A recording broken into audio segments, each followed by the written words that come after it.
Honesty is the best policy. খুবই সত্য কথা। Welcome to my channel. আজকের লেসনটা আমাদের নবম দশম শ্রেণীর ইংরেজি দ্বিতীয় পত্রের lecture 29 topic changing speech or passage narration. Passage narration board question.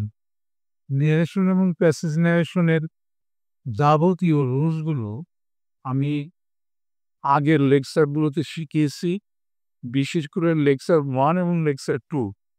তুমি যদি না দেখে থাকো তাহলে উপরে আই বাটনে ক্লিক করে প্লেলিস্টে গিয়ে দেখে আসতে পারো, অথবা নিচে ডেসক্রিপশনে লিঙ্ক দেওয়া আছে, সেখান থেকেও দেখে আসতে পারো।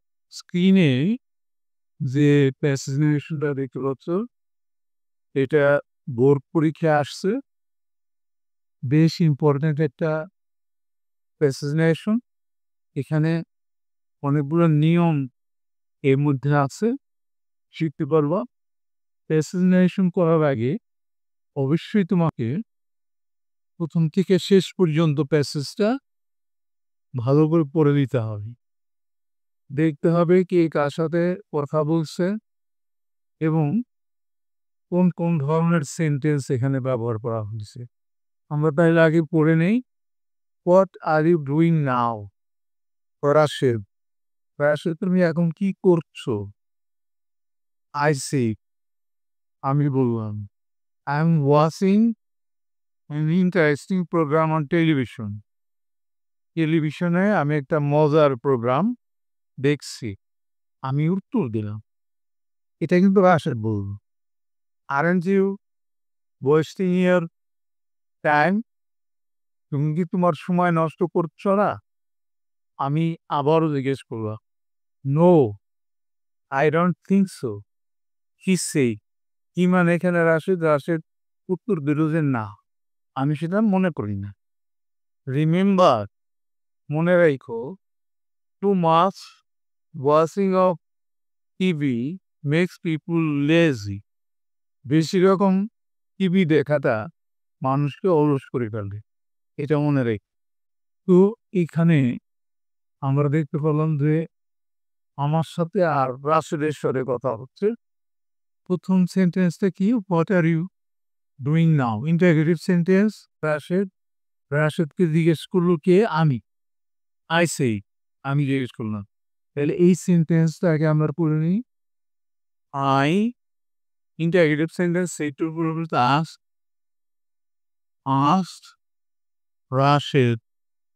ডাব্লিউএস দিয়ে শুরু হয়েছে ইন্টারগেটিভ সেন্টেন্সটা, এই কারণে কনজাংশন ইফ বসবে না, ডাব্লিউএস বসবে, অর্থাৎ হোয়াট বসবে। হোয়াট, ইউ সেকেন্ড পারসন আছে, চেঞ্জ হবে অবজেক্ট থেকে। এখানে অবজেক্ট আছে রাশেদ, রাশেদের পরিবর্তে বসবে হি। ইফ হি, এমনি দেওয়া থাকে ওয়াজ, হি ওয়াজ ডুইং, নাও থাকলে দেন, দেন। একটা সেন্টেন্স আমাদের হয়ে গেল। যেখানে নাও ছিল, নিকটবর্তী শব্দগুলো দূরবর্তী শব্দে রূপান্তরিত হয়, দেন বসালাম আমরা। আর এখানে ডাব্লিউএস দিয়ে শুরু হয়েছে, জন্য কনজাংশন ডাব্লিউএস কে রাখলাম। এরপরের সেন্টেন্সটা কি বললো? I am watching an interesting programme on television. এইটা কে বলছে? এটা কিন্তু এখানে বলা নাই। অবশ্যই রাশেদ বলছে। রাশেদকে প্রশ্ন করা হলেও রাশেদ এটার উত্তর দিল। তাইলে Rashed replied that, conjunction that বসল যেহেতু assertive sentence. I am watching present continuous tense, তাহলে পাস্ট কন্টিনিউয়াসে যাবে। আই মানে ফার্স্ট পারসন চেঞ্জ হবে রাশেদ থেকে, রাশেদের পরিবর্তে হি বলবে। ফ্যামিলিয়ার থাকলে was, were he was watching an interesting programme on television. এই সেন্টেন্সটা হয়ে গেল। দেখি আমরা, দেখো এখানে রাশেদ কিন্তু উত্তর দিয়েছিল, যদিও এখানে বলা নাই সেন্টেন্সটা কে বলল, কিন্তু আমরা বুঝতে পারি যে রাশেদকে প্রশ্ন করা হলো, তারপরে রাশেদ উত্তর দিল। এই কারণে আমরা দেখলাম রাশেদ রিপ্লাইড দেয়, এটা উত্তর দেওয়ারও সবসময় অ্যাসার্টিভ সেন্টেন্স। এই কারণে কনজাংশন ডেট বসালাম। আর এখানে ফার্স্ট পারসন আই আছে, চেঞ্জ হবে। এখানে রাশেদ থেকে রাশেদের পরিবর্তে বসলো ভি। এখানে এম আছে, এরপরে এমনি থাকলো ওয়াদ বসলো। Watching an interesting programme on television, বাকিগুলো ঠিক করলো।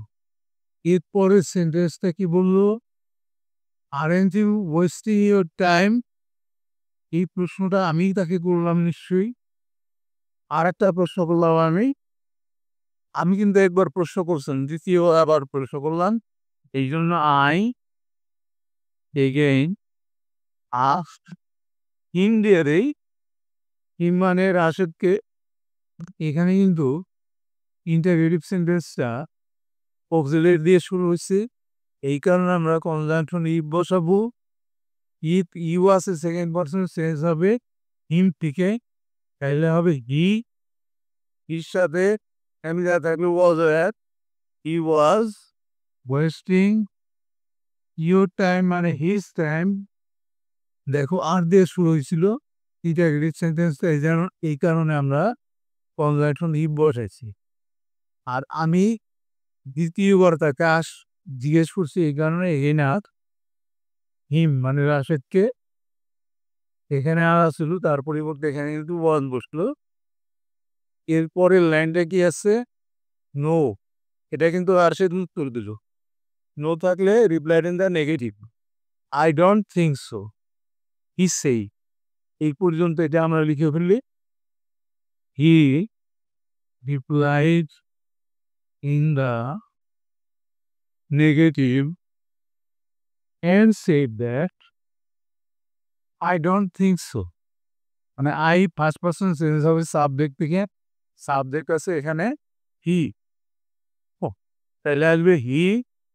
ডু নট আছে, তাইলে হবে did not, didn't think so.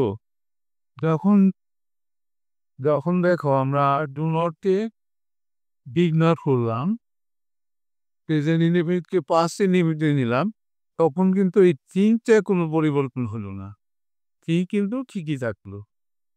আর নোর কারণে কিন্তু রিপ্লাইড ইন দ্য নেগেটিভ হয়েছে। এখানে আই ছিল, ফার্স্ট পারসন চেঞ্জ হয়েছে সাবজেক্ট হিট থেকে, এই জন্য এখানে হি আসছে। এরপরের লাইনটা কি বললো, রিমেম্বার, এটা কিন্তু imperative sentence. Too much watching of TV makes people lazy. এটা কে বললো, এটা অবশ্যই আমি বললাম। এই সেন্টেন্সের ইনডাইরেক্ট আমরা লিখে ফেলি, অবশ্যই তাকে আমি উপদেশ দিলাম, তাই না? I advise him to, conjunction to বসে ইম্পারেটিভ সেন্টেন্সে, টু রিমেম্বার দ্যাট, মনে রাখা উচিত যে, too much watching of TV makes people lazy. দেখো এখানে রিমেম্বারটা ইম্পারেটিভ সেন্টেন্সে ছিল, আর যেহেতু এটা উপদেশ এই কারণে আমরা অ্যাডভাইস লিখলাম। কাকে দিলাম উপদেশ, রাশেদকে, তার পরিবর্তে হিম দিলাম। ইম্পারেটিভ সেন্টেন্সে কনজাংশন টু বসে, টু রিমেম্বার ডেটটা বসালাম। এটা কিন্তু একটা উপদেশ, আর এটা কিন্তু কোনো পরিবর্তন করলাম না। ইম্পারেটিভ সেন্টেন্সে কিন্তু টেন্সের কোনো পরিবর্তন হয় না। Too much watching of TV makes people lazy. এরই সাথে কিন্তু আমাদের আজকের প্রেজেন্টেশনটা শেষ হয়ে গেল। অবশ্যই তোমরা বুঝতে পারলা। বাই দি বাই, তোমাদের মধ্যে কারো যদি ইউটিউব চ্যানেল থেকে থাকে, তার জন্য আমার উপদেশ হবে, তুমি ভিডআইকিউ ব্যবহার করতে পারো। আবারও বলছি ভিডআইকিউ, এটা কিন্তু তোমাকে সাবস্ক্রাইবার এনে দিবে এবং তোমার চ্যানেলকে গ্রো করতে সহায়তা করবে। আমার নিচে ডিসক্রিপশনে এটা লিঙ্ক দেওয়া আছে, সেখান থেকে নিয়ে নিতে পারো। ঠিক আছে, thank you for watching, see you next.